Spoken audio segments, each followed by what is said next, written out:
ఇప్పటికీ చాలామంది విసుకుపోయి ఉంటారు కొన్ని విషయాల్లో. ప్రార్థన చేసి చేసి చేసి చేసి చేస్తాడంటావా? యాక్చువల్లీ జరుగుతుందంటావా? ఎంతకాలం చేయాలి?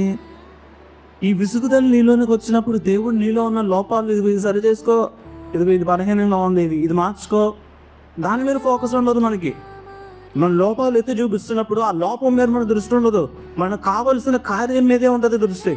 అది ఇవ్వట్లేదు, అది జరగట్లేదు, ఇది మారట్లేదు అని దాని గురించే ఫోకస్ చేస్తాను అని దేవుడు చెప్పే మాట మీద దృష్టి పెట్టాం.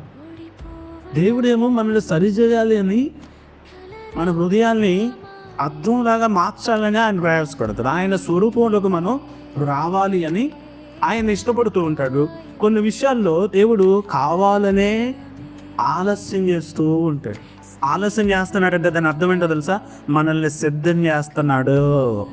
హల్లెలూయా. నువ్వు అడిగిన కార్యం ఆయన ఆలస్యం చేస్తున్నాడు అంటే నిన్ను సిద్ధం చేస్తున్నాడు. ఆయనకి నచ్చినట్లుగా నిన్ను మారుస్తున్నాడు. ఆయన రూపంలో, ఆయన స్వరూపంలోకి నిన్ను చెక్కుతున్నాడు. ఆయన షేప్లోకి నిన్ను తీసుకొస్తున్నాడు. అవుట్ ఆఫ్ ద షేప్ వెళ్ళిపోయిన నిన్ను తగిన షేప్లోకి ఆయన తీసుకొస్తున్నాడు. అప్పుడు కొంచెం బాధగా ఉంటుంది, విసుగుదలగా ఉంటుంది, చిరాగ్గా ఉంటుంది.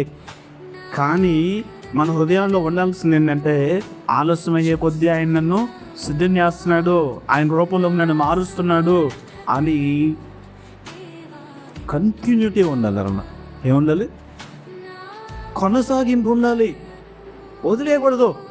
ప్రారంభించి దాని మధ్యలో వదిలేయకూడదు. ప్రార్థన ప్రారంభించావు, అది ప్రతిరోజు కొనసాగుతూనే ఉండాలి. కాబట్టి చూడండి, ఇక్కడ 18వ అధ్యాయము లోకసువార్త 5వ వచనంలో స్పష్టంగా పేద విధవరాలను చూడండి. పేద విధవరాలు, ఆమెకు ఆధారం లేదు, ఎవ్వరూ లేరు.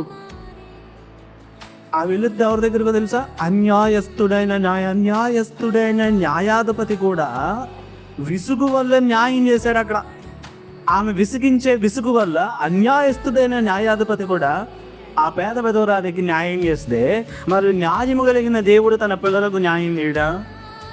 దేవుడు అన్యాయస్తుడా? కానేరుడు కదా. అన్యాయం అనేది ఆయన డిక్షనరీలోనే లేదు కదా.